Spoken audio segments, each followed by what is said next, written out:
Hello students, this is Sonam Sangwan, Assistant Professor in the Department of Economics, Government College for Women, Bhavani Kheda.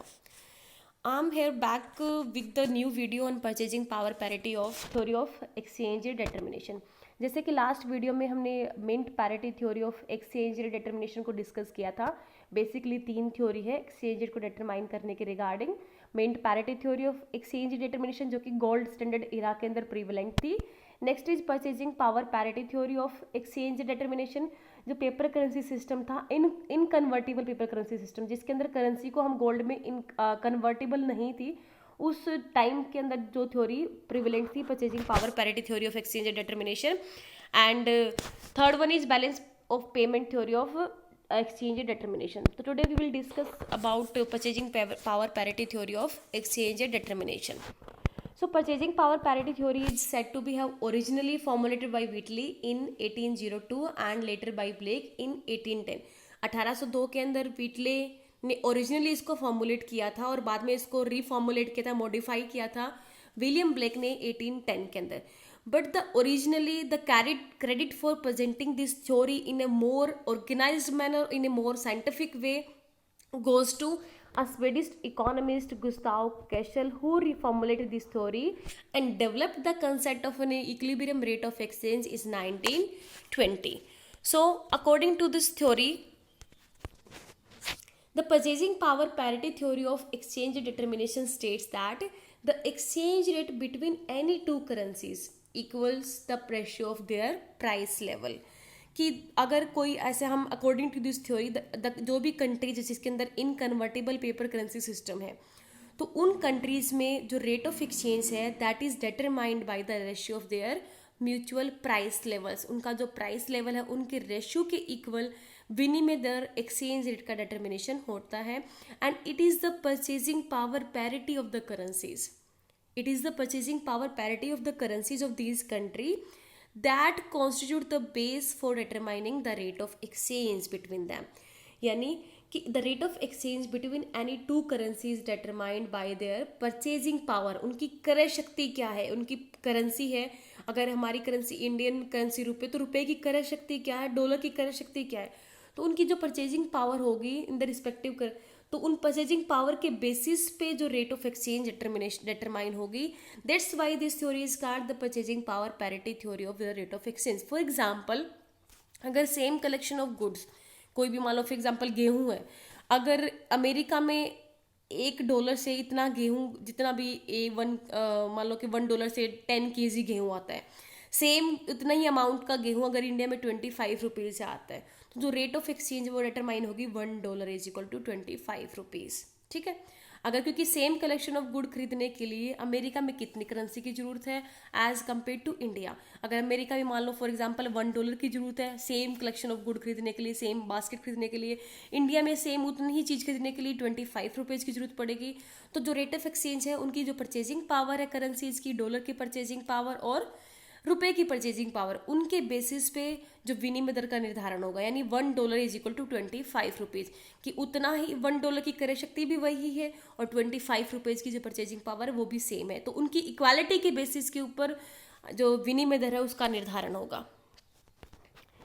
For example जैसे दिया हुआ है कि अगर a certain assortment of goods can be had for £1 in Britain, अगर Britain में same collection of good खरीदने के लिए अगर £1 की ज़रूरत है और सेम कलेक्शन ऑफ गुड खरीदने के लिए इंडिया के अंदर अगर 80 रुपीज़ की जरूरत है, तो दो रेट ऑफ एक्सचेंज है according to this theory purchasing power parity theory, उसके अकॉर्डिंग रेट ऑफ एक्सचेंज क्या डिटरमाइन होगी, £1 is equal to 80 Indian rupee. ठीक है, अनदर एग्जाम्पल देख लीजिए. सपोज यूएसए के अंदर अगर $1 purchase a given collection of commodities in India and same collection of good cost 45 rupees in India, कि अगर अमेरिका के अंदर सेम कलेक्शन ऑफ गुड $1 में आता है और इंडिया के अंदर वही गुड्स 45 रुपीज़ में आते हैं, तो रेट ऑफ एक्सचेंज क्या होगी, $1 is equal to 45 rupees according to purchasing power parity. Parity stand for equality.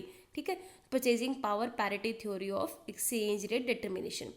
Now suppose देखिए the price level in the two countries remain the same, कि प्राइस लेवल में कोई चेंज नहीं आता है, और फिर भी अगर एक्सचेंज रेट चेंज हो जाती है इन जैसे $1 इज इक्वल टू 45 रुपीज़, पहले हम मान के चल रहे थे कि $1 इज इक्वल टू 45 रुपीज़, ठीक है।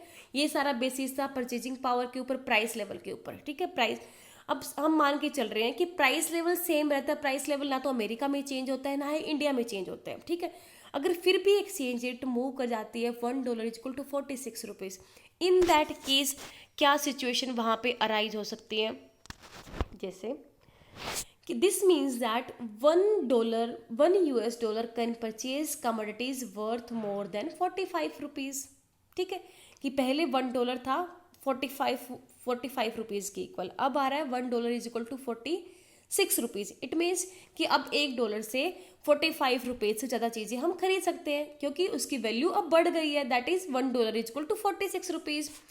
It means it will pay people to convert dollars into rupees at the rate. अब लोग क्या करेंगे, इस अगर ये सिचुएशन होती है कि प्राइस लेवल बिल्कुल सेम है फिर भी एक्सचेंज रेट इंक्रीज हो गई है, तो इसमें लोगों को प्रॉफिट क्या होगा, मतलब लोग क्या करेंगे, पीपल क्या करेंगे, they will convert dollars into rupees at the rate, जो हम करंट रेट है $1 इज इक्वल टू 46 रुपीज़, उस रेट के ऊपर वो डॉलर को कन्वर्ट करेंगे रुपीज़ के अंदर, ठीक है।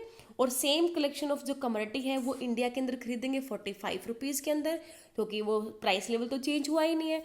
तो और उसके बाद क्या करेंगे, and sell them in USA for $1 again making, और उन्हीं 45 रुपीज़ से जो चीज़ें खरीदी है उन्होंने, और उसको दोबारा से USA में बेच देंगे, $1 वापस से मिल जाएगा, ठीक है। और प्रॉफिट क्या होगा, अब उनको एक पर डॉलर $1 का प्रॉफिट हो जाएगा, क्योंकि एक्सचेंज रेट ज़्यादा है बट प्राइस लेवल वही है, अभी भी वही चीज़ें, सेम कलेक्शन ऑफ गुड अभी भी 45 रुपीज़ के अंदर $1 अभी भी वही, मतलब प्राइस उसका सेम उतना ही आ रहा है, ठीक है।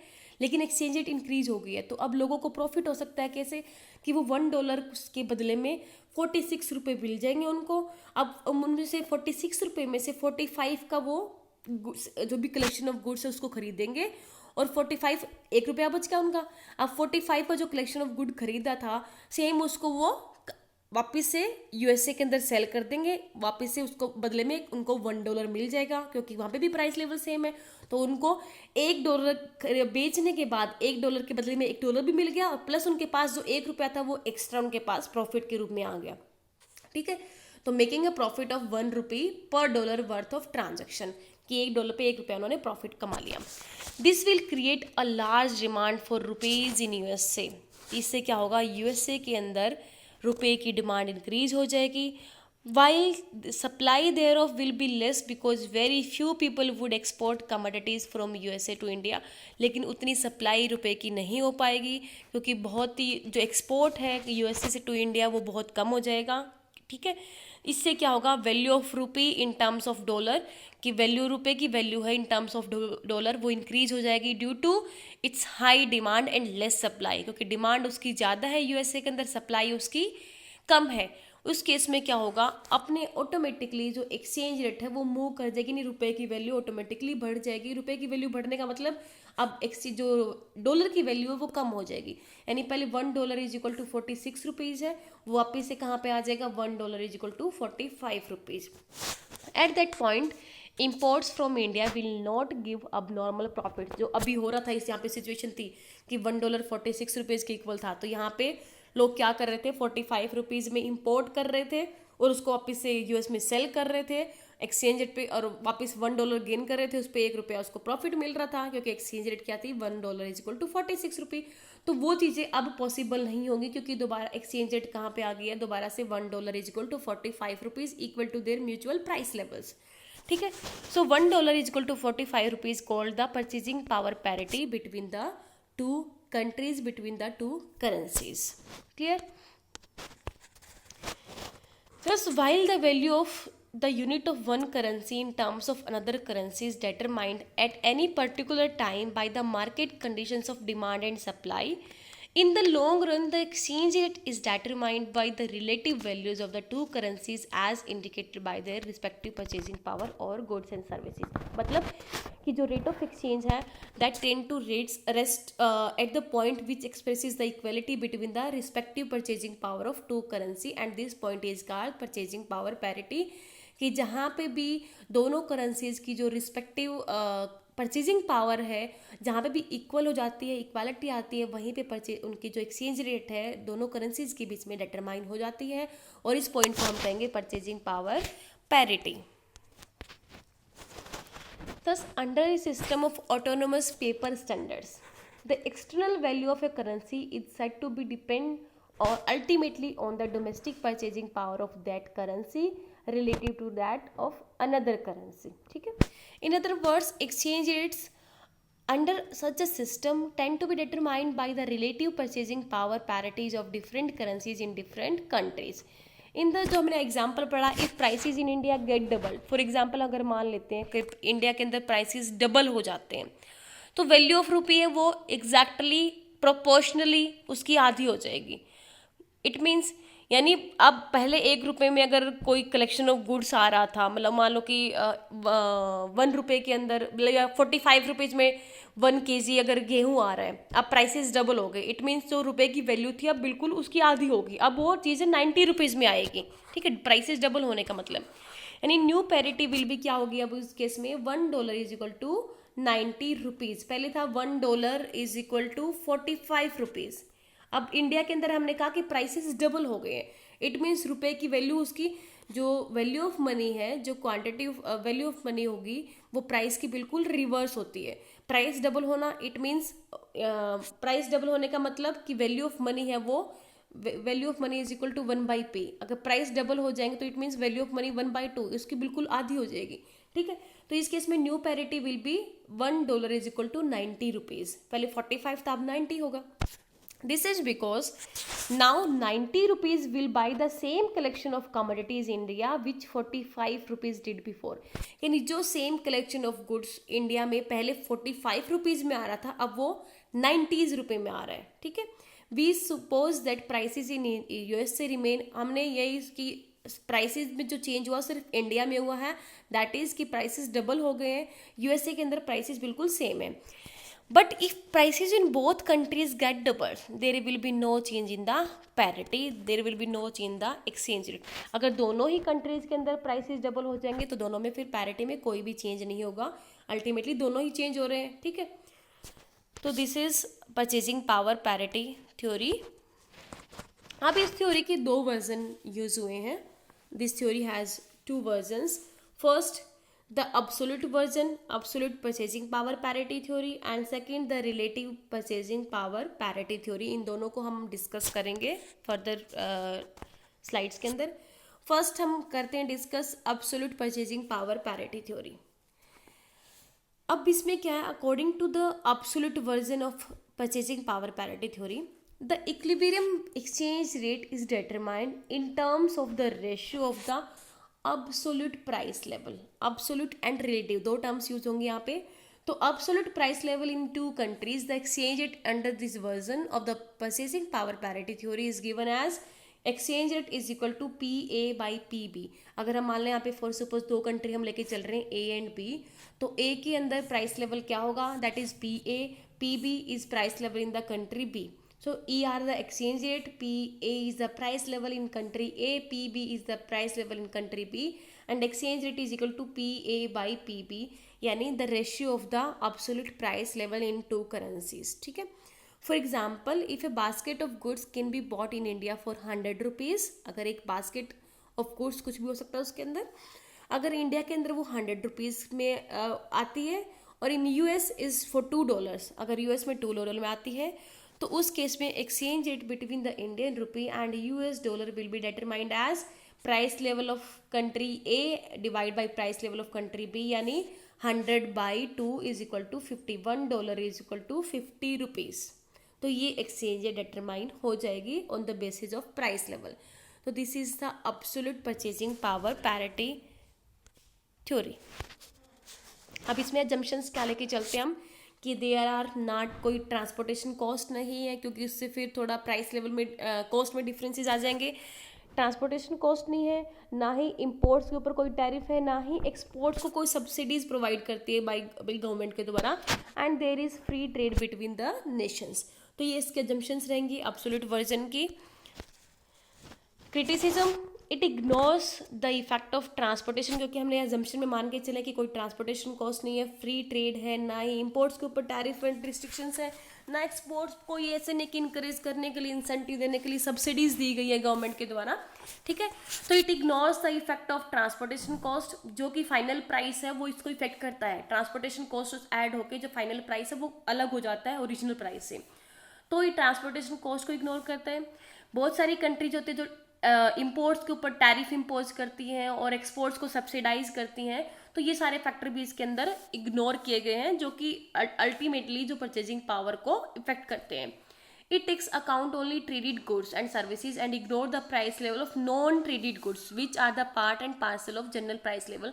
सिर्फ उन्हीं गुड्स को कंसीडर करके चलते हैं जिनका ट्रेड होता है, जिनका ट्रेड नहीं होता है उन गुड्स को इग्नोर करते हैं, उनके प्राइस लेवल को इग्नोर किया जाता है। And this theory ignores capital account transaction which do matter in exchange determination। ये सारे जो सिर्फ जो हमारे करंट अकाउंट ट्रांजेक्शन्स होते हैं जैसे गुड्स एंड सर्विसेज, उन्हीं के ट्रेड को कंसीडर करते हैं। जो कैपिटल ट्रांसफर्स होते हैं, कैपिटल अकाउंट ट्रांजेक्शन्स होते हैं, उनको इग्नोर किया जाता है। और बेसिकली ये सारी चीज़ें सब मैटर करती हैं एक्सचेंज डिटर्मिनेशन के अंदर। तो these are the criticism of absolute version of purchasing power parity theory. Now we go ahead on relative purchasing power parity theory.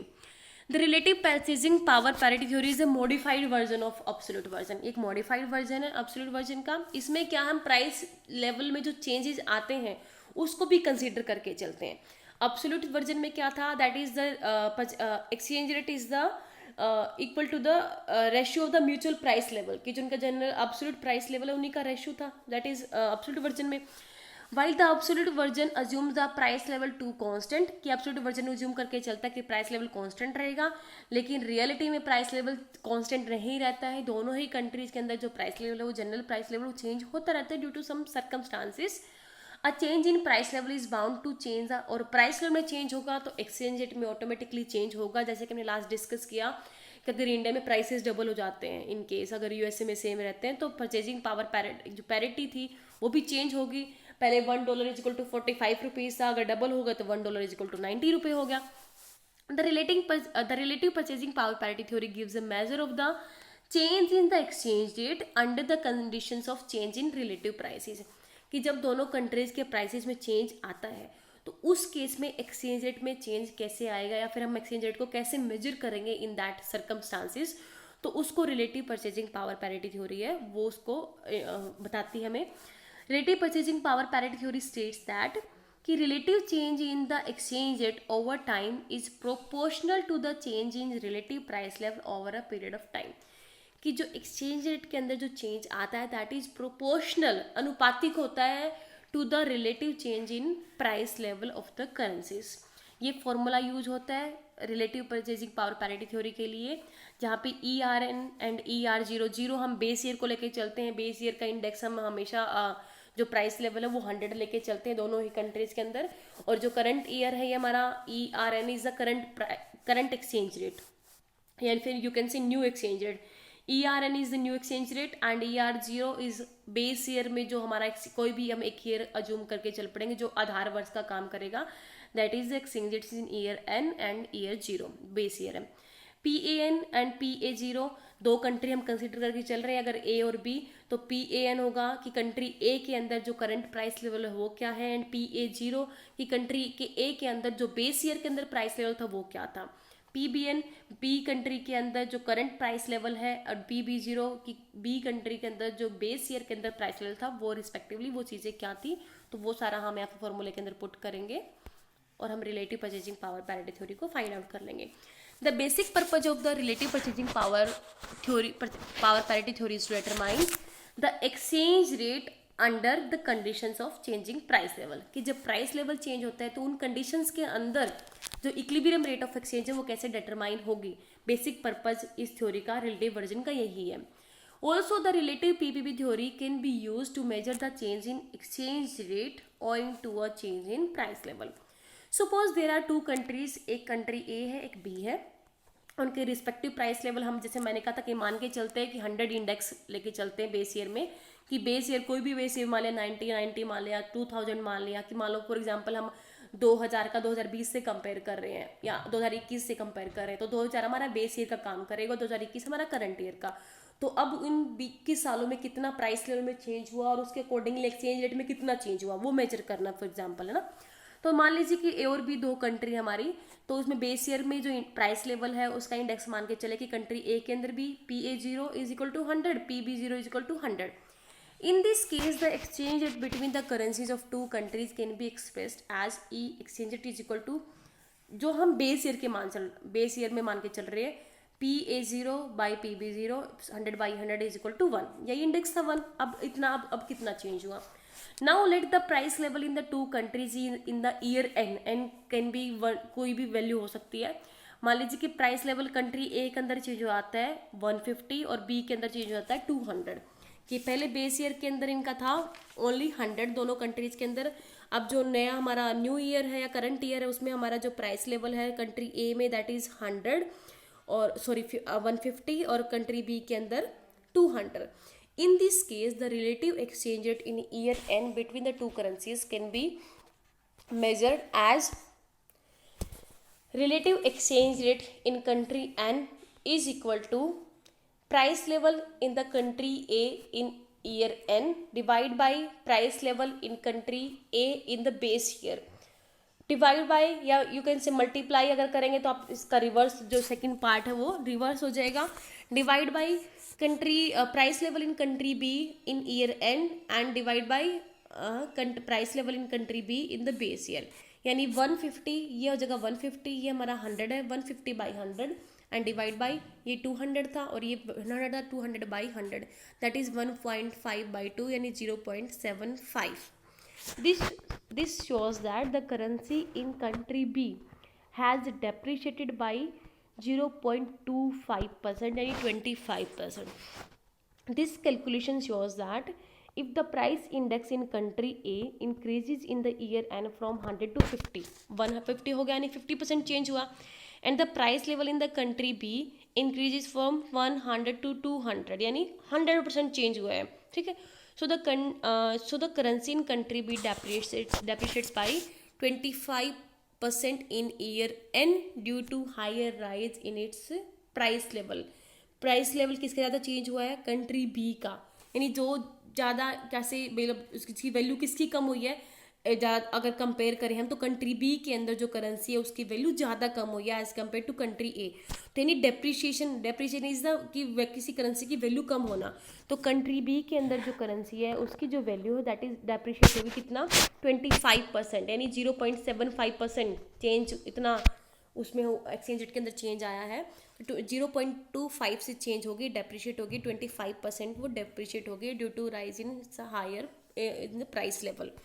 तो ये था relative version of the purchasing power parity theory. Now criticism. It is a base on general price level index. This index includes price of both traded goods होती हैं, non traded goods होती हैं and services होती हैं. ठीक है. Therefore the relative purchasing power it's a क्योंकि इसके अंदर बहुत सारी चीज़ें आती हैं, ट्रेडेड गुड्स भी है, नॉन ट्रेडेड गुड्स हैं, सर्विसेज भी हैं और सारे के सारे जो इंटरनेशनली ट्रेड गुड्स होती हैं जो सारा इसके अंदर इसमें आ जाता है. लेकिन देयरफॉर क्या होता है कि जो relative purchasing power parity theory है ये it's a misleading exchange rate क्योंकि सारी जनरल प्राइस इंडेक्स को लेकर चलती है ये. The base year and the weightage of the goods and services used in the construction of price index varies from country to country depending on the nature and structure of production. कि जो base year है और हम goods उस base year के अंदर goods and services को क्या वेटेज प्रोवाइड करनी है, प्राइस इंडेक्स है वो कैसे कंस्ट्रक्ट करना है वेटेज को यूज़ करके. तो ये सारा method country to country depend करता है, अलग अलग होता है. Therefore the price index number does not reflect the relative price level in different countries और variation in the exchange rate under the conditions based on the relative price structure do not reflect the actual purchasing power. Apart from the non-traded goods and services, certain kinds of services as banking, insurance, consultancy services are considered part of foreign transaction. But उनको हम price index number में include नहीं करते, foreign transaction के अंदर हमारे include होता है. So changes in relative prices do not reflect actual changes.